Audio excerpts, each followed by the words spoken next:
Chapter 34, Franklin D. Roosevelt and the Shadow of War, 1933 to 1941. So whereas the last chapter about the New Deal was one of the most important in your book and most heavily tested on, this chapter actually is pretty short. There's not a whole lot of stuff covered in it, and it's not heavily tested. Although the DBQ from just this year, 2014, it did cover some of the stuff from this chapter. However, it's the prelude. It's like the introduction to the next chapter, which is about World War II. This chapter also has a very world history feel to it. Last year in AP World History, this topic is covered in much greater detail, and so there's a lot of stuff about the rise to power of Hitler and Mussolini and Japan in the Pacific, Stalin. We're going to kind of gloss over because this is AP US history, and we're more focused on the stuff that you need to know for the AP US history test. So we're going to start with the mindset of the American public and the government in the 1930s, and that's isolationism. We had huge problems with the Great Depression. We're trying to figure out how to fix it with all this New Deal stuff. Most people in the United States felt that World War I was a huge mistake, that we got sucked into it kind of against our will, or it was a big error for us to go in, and so we didn't want to make that mistake again. We also were kind of scaling back our idea of imperialism, where the whole idea of the Spanish-American War was really to get to obtain an overseas empire, especially in the Western Hemisphere. And one of the products of the Spanish-American War was we took the Philippines from Spain. And we had kind of always loosely said, yeah, we're going to give you your independence. Or there was that revolt by Emilio Aguinaldo that we put down. And it was just out in the absolute middle of nowhere. And so in 1934, Congress passes the Tydings-McDuffie Act, which set into course the slow transition to independence for the Philippines, they were to obtain it by 1946. Now, there's a little heads up. Japan invades the Philippines shortly after Pearl Harbor in 1941, so that process is sped up a little bit. And in effect, for almost the entire World War II, the Philippines really wasn't in our possession. This act really emboldens the Japanese because they see us scaling back, pulling out of Asia, and they start to sense a power vacuum that they want to take over. They want to be, just as we control the Western Hemisphere, that's our sphere of influence, Japan wants to control Asia. We also, FDR engages in something called the good neighbor policy, and it's a scaling back of the Roosevelt corollary to the Monroe Doctrine, which you'll recall, it was an excuse for America to send the troops pretty much to any country in the Western Hemisphere if we didn't like what was going on, right? We would claim that it was because of finances and if the banks were going to obtain loans from Europe and perhaps default on those, and then that would create a European influence. But really it's because we wanted to dominate the Western Hemisphere. And so FDR, he treats Latin American countries much better, doesn't send the troops in, and it actually builds a lot of trust and goodwill towards America from Latin America. And then we also get Reciprocal Trade Agreements Act in 1934. And we've been talking for almost the entirety of this book about tariffs, right? And at different times, tariffs got very, very high. Think of the Hawley Smoot tariff from just a couple chapters ago. Well, we're scaling back from that also, because a lot of countries felt victimized, felt abused, felt bitter that we were putting such high tariffs on their goods, and then they would in turn put high tariffs on our goods. So these reciprocal trade agreements reduce tariffs, and sometimes upwards of up to 50%, and it really puts into motion, especially after World War II, free trade, where there are no tariffs, or there's very, very small tariffs, and that allows countries to easily do business with each other, especially consumers of countries to easily do business with other countries. Meanwhile, one of the other things that FDR does is he actually gives official recognition to the Soviet Union in 1933.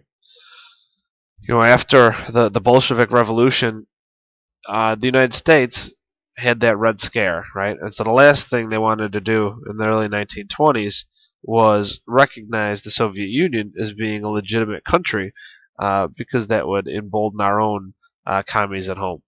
FDR, figured that was nonsense. It was too late. It was obvious that the Soviet Union was going to survive at that point because they had been around for, I guess that would be about 15 years or so. And so he offers recognition, which means you can send ambassadors and open embassies and stuff like that. This is a political cartoon from the book, and basically it's FDR. Actually, it looks like more like Uncle Sam, saying even though he's going to do business with communist Russia, Soviet Union, recognize her, the United States isn't going to become a communist country in and of itself. And at this time, the leader of the Soviet Union is Joseph Stalin. Like I said, we're going to gloss over a lot of the world history aspects of this, but he was a brutal dictator. He was someone called a totalitarian, where he controlled every aspect of society. And right now in the 1930s, he's engaging in his 5-year plans and his purges.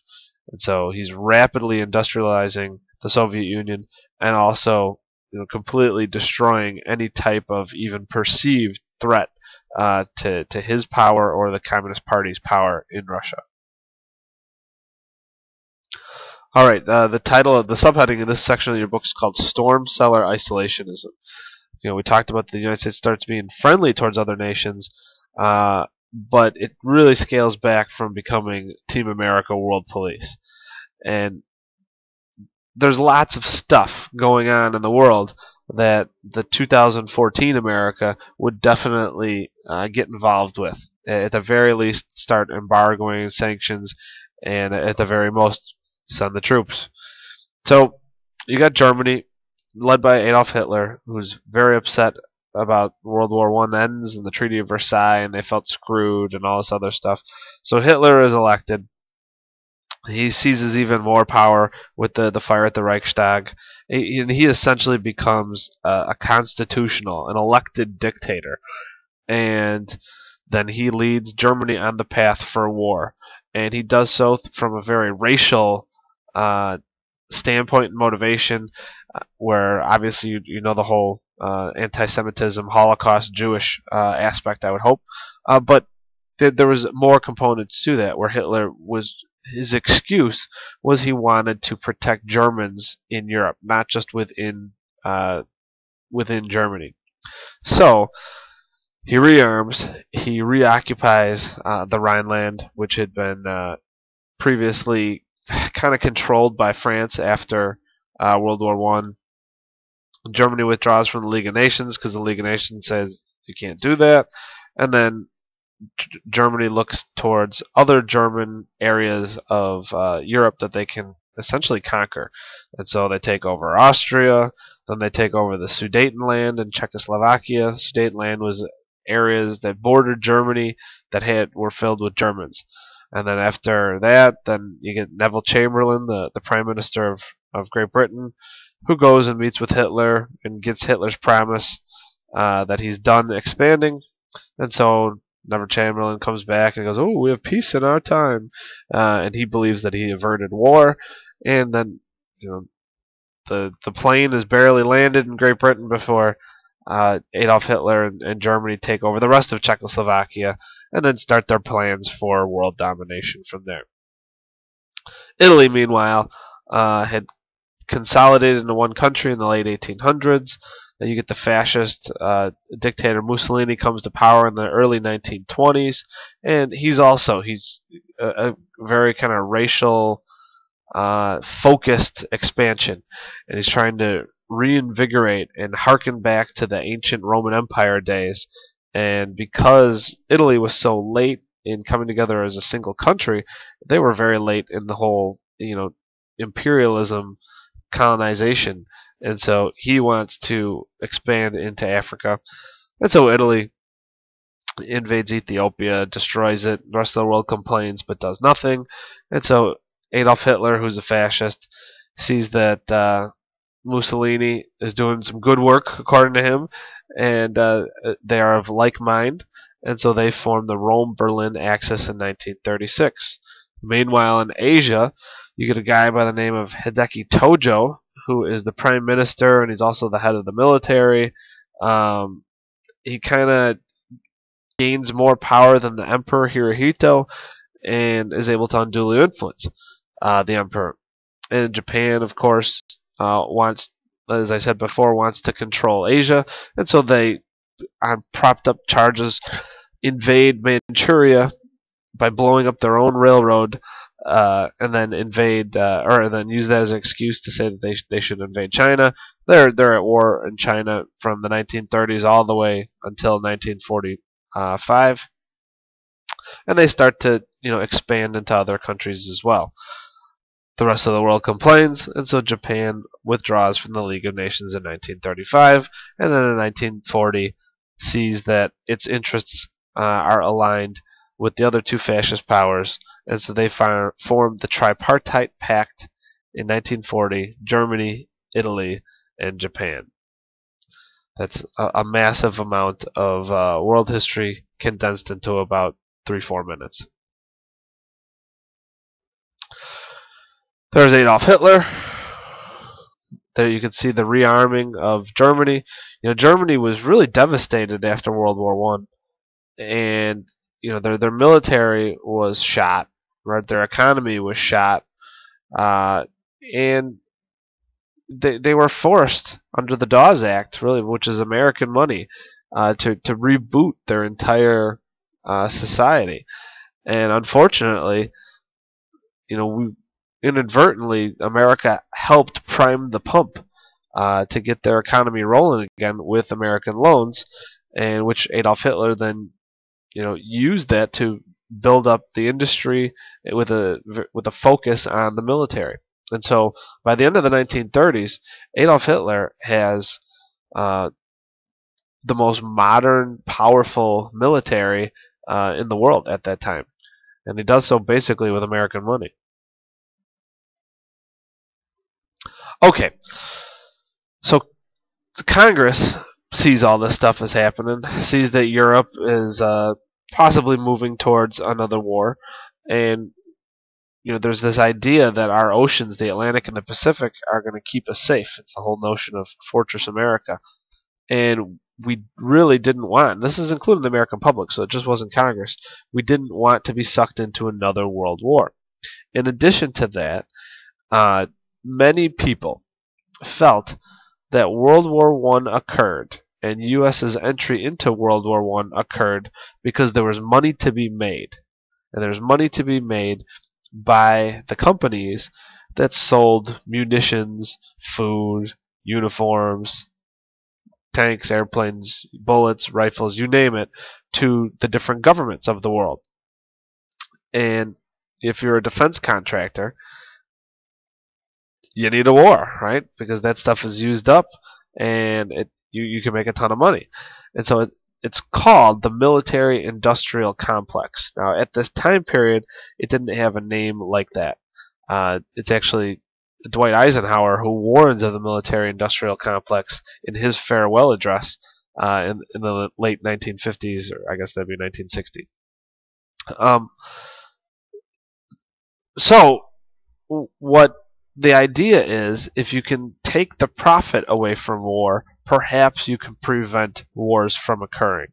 And so what Congress does is they pass the Neutrality Acts of 1935, 1936, and 1937.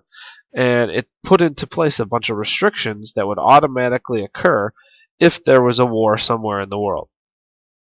and they give the president the power to get the to get the meter running, I guess, with these different acts. And so if the president proclaims that there is a war somewhere in the world, then the following three things would occur. No American could legally sail on a belligerent ship. That means either country that's in the war. No American could sell or transport munitions to a belligerent. So we're just taking out American companies completely from any type of foreign war. And also with the money supply, right? No American could make loans to a belligerent. So the idea is that you couldn't profit from a war, so then you wouldn't have interests that could be threatened, which would force America to be sucked into a war or to be enticed by big profits to go to war. Look, it obviously didn't work. This is a cartoon from your book. It just shows you that Europe is a mess, and America views itself as the last refuge for democracy, of the last good place on earth, and we're staying the hell out of Europe. Okay. You had the two of the most evil men in world history, Hitler and Stalin, are alive and controlling their countries at the same time. Bad luck for the rest of us, right? But as long as they weren't buddies, you had this certain amount of unsteady peace in Europe. Hitler and Stalin signed a non-aggression treaty on August 23rd, 1939. And the idea was Hitler's, and it was that so he could conquer Europe without worrying about an attack from the rear from Russia. Because if you look back to World War I, Germany had to fight a two-front war, right? The Eastern Front and the Western Front. And they were stuck. And once the Bolshevik Revolution occurred and Germany was able to pull their troops back from the Eastern Front, they had large successes in the Western Front until America came in and kind of put an end to that. So if Hitler could expand into Europe militarily and not worry about Russia, he figured it would be a cakewalk. What was in it for Russia was that Russia would be allowed, or Soviet Union could do the same thing. And they decided basically to split Poland between the two of them. That Germany would take the western half of Poland, which had some German-speaking people in it, and Soviet Union would take the eastern half of Poland, which was filled with Slavic people of the same ethnicity as the Russians. So Germany invades Poland on September 1st, right? About a week later, after this non-aggression pact is signed. And this finally forces Britain and France to realize that Hitler is not just protecting German citizens around the world, that he is a warmongering expansionist. And so they honor their treaties with Poland and they declare war on Germany. The Soviet Union invades Poland from the east, and just according to plan, they split the country between the two of them. Russia also invades Finland and the Baltic regions up there.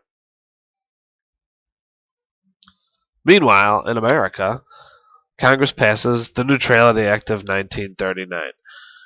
They realize that the bad guys in Europe, Italy, Russia, and Germany, are destroying European democracies. They're conquering them, right? The good guys in Europe. And so despite the fact that we have the Neutrality Acts from 1935, 36, 37, we want to side. We want to help out the good guys, right? So we institute something called cash and carry, that European democracies could purchase American munitions, but they couldn't do so on credit, and they had to take the stuff and ship it in their own ships. So they had to actually go to the store that's America and pick it up, right? There's no free shipping, in other words. And the idea was that we would not, our banks, our rich people, would not have interest in the war, that they would lose money if the European democracies fell because they were already paid cash for their munitions, and we would limit American deaths, if any, by saying, look, it's still that they're not American ships. Britain's picking up the stuff in New York and they're shipping it themselves to Great Britain. So here's the odd thing. We talked a lot in the last chapter about, did the New Deal actually fix the Great Depression? And you can make a very good argument that no, it did not. What you can't deny is that World War II ended the Great Depression, because the demand for war goods boosted the economy, because it floods America with European money, and it also creates tons and tons of jobs now to go to the factories and to build the stuff that Europe needed to fight the war. This is just another picture from your book showing the destruction of Poland by Nazi Germany. After something called the Blitzkrieg, which is a German word for phony war, basically the fall and winter of late 1939, early 1940, Germany invades the Western Europe in the spring of 1940 and takes over Scandinavia and areas that it was stalemated for years in World War I in Belgium and France. The Blitzkrieg, the German war machine, just flies right past within a matter of weeks and days, and all of France falls to Germany by June 1940. And here's a picture of Adolf Hitler just strolling down in a parade in downtown Paris in front of the Eiffel Tower there.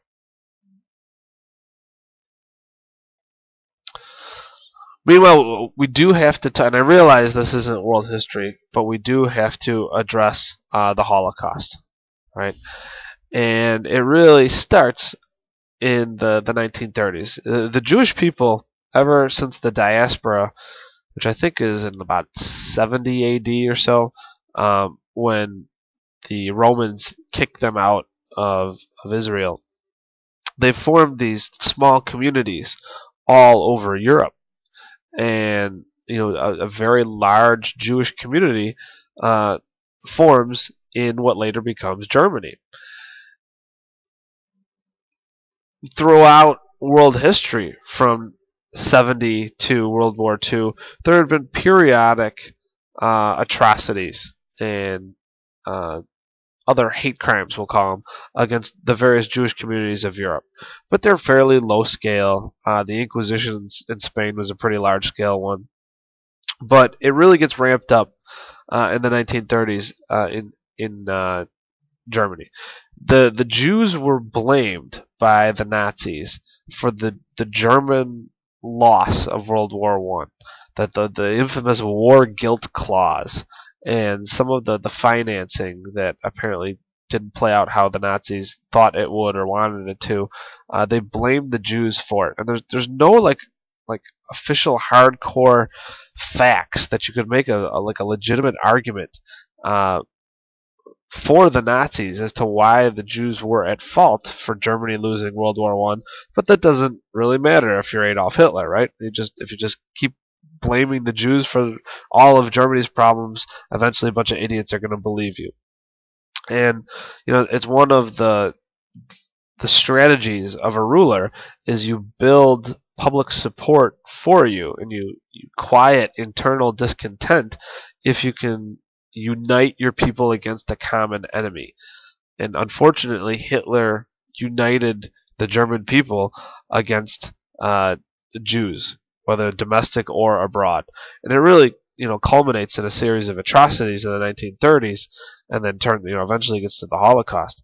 But the most pre-Holocaust one, I guess you'd say, would be Kristallnacht, which is the Night of Broken Glass on November 9th, 1938, where virtually every synagogue and many Jewish stores and homes were looted, were destroyed, vandalized, looted. Lots of Jews were beat up, and it just you could slowly see the build-up towards what turns into genocide. Meanwhile, after the fall of France, Germany essentially begins the first stage of the invasion of Britain. And that's the first two stages of the Blitzkrieg are to bomb the crap out of it. And so for the spring, summer, and fall of 1940, Germany is attacking on a daily basis Britain. And so Britain is in dire need, right? They're pretty much the last bastion of democracy, of freedom in Europe, and they need our help desperately. America wants to stay out of any conflict, though, and Congress is going to follow the people because they want to get elected. So what FDR and Winston Churchill, the Prime Minister of Great Britain at this time, they hatch a deal just between the two of them, where FDR is going to give 50 old World War I destroyers to Britain in return for 8 defensive base sites. He does this in September of 1940. He does so without consulting Congress, which was probably illegal, because there was no war declared at that time, and all the other stuff that we talk about, the powers of Congress. This probably should have been a law, but he does so unilaterally because he considered the need so great, and he was afraid that it would just all the debate would drag out in Congress, and they would amend the bill, and there'd be all these anti-war protests and whatnot. He also runs for an unprecedented third term in 1940. He's the first president ever to successfully win a third term. And the argument was that, look, the Great Depression was such a huge travesty. Now we got World War II, which is such a huge travesty. So it wouldn't be the greatest time, that most convenient time, to have a shift in power in the White House in Washington. And as you can see from these electoral results, America agreed with him, really. He wins the popular vote 55% to 45% there, which nowadays that's a pretty big landslide, actually. And the electoral vote, he absolutely dominates. This leads us to the Land Lease Act in 1940. And what you're seeing here throughout this lecture is that America is hardcore isolationist in the early 1930s. We don't want nothing to do with the rest of the world. Now we're a year into World War II. America is going to do everything it can to help Britain,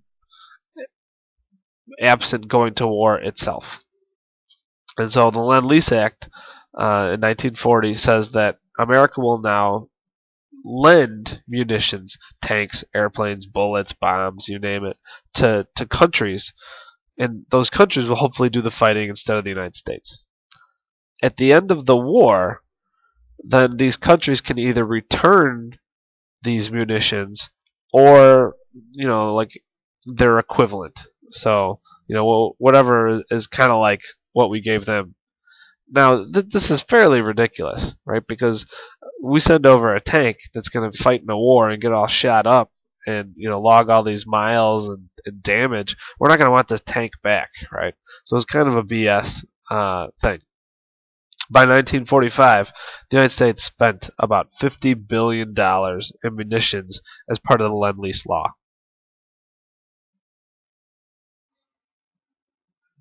This is a picture from her book showing the flow of munitions according to the Lend-Lease plan to our buddies around the world so they could fight against the Axis powers.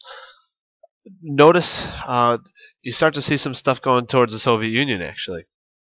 This is because there is no more agreement between Hitler and Stalin, right? After Hitler stabs Stalin in the back, after France is conquered in June of 1940, and Hitler is attacking Great Britain, but he's pretty much got the rest of Europe under control, there's no need to worry about a two-front war anymore if you're Germany, because it doesn't feel that Britain can do anything, and America's not in the war. So his plans for world domination can go to the next phase, and that's to get rid of the Soviet Union and steal all their good stuff as well. So under something called Operation Barbarossa, he invades the Soviet Union, and so then the Soviet Union magically becomes a good guy, at least for the duration of World War II, and we start sending them money and munitions. You see the thickest arrow, though, is going towards Britain. That's where the plural majority of our stuff that we sent to aid the war effort went to. Them being our closest allies. This is a cartoon from your book that shows how FDR and Winston Churchill, otherwise uh, picturized as America and Great Britain, are in bed together in their battle versus Hitler, and then who falls through the roof and into bed with the two of them, but Stalin and the Soviet Union after Hitler invades.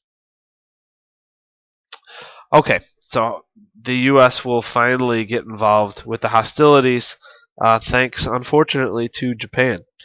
And Japan does so because we were cramping their style, basically. They were dependent on us for steel, scrap iron, gas, and oil. Believe it or not, right? We're the biggest oil importer in the entire world nowadays. But during the 1940s, we were actually the world's largest oil exporter. And Japan, which has no oil, needed it for its war machine. And so they imported it, chiefly from us. Well, because of the whole Manchuria thing, uh, the U.S. started placing an embargo on Japan. And then in 1941, when they didn't stop, we froze all Japanese assets in the United States. So this would be basically all the money that's in U.S. banks, and halted all shipments of gasoline. So Japan had, in their mind, uh, two options. They could give up their dreams of being the dominant player in Asia, of controlling the Asian space in the world, or they could attack the United States, knock us out of commission, and then go into Southeast Asia, especially Indonesia, and obtain oil and gasoline from there.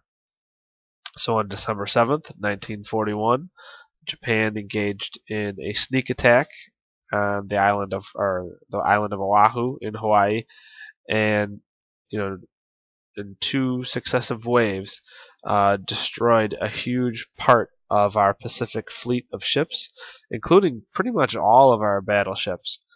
This amounted to approximately 3,000 deaths, combined military and civilian. Luckily for us, the three aircraft carriers in the Pacific Fleet were out on war game maneuvers in the open ocean. The Japanese could not find them, and so they were not sunk. The very next day, Congress declares war on Japan. That would be December 8th, 1941. And then 3 days later, Japan's allies, Germany and Italy, declare war on the United States.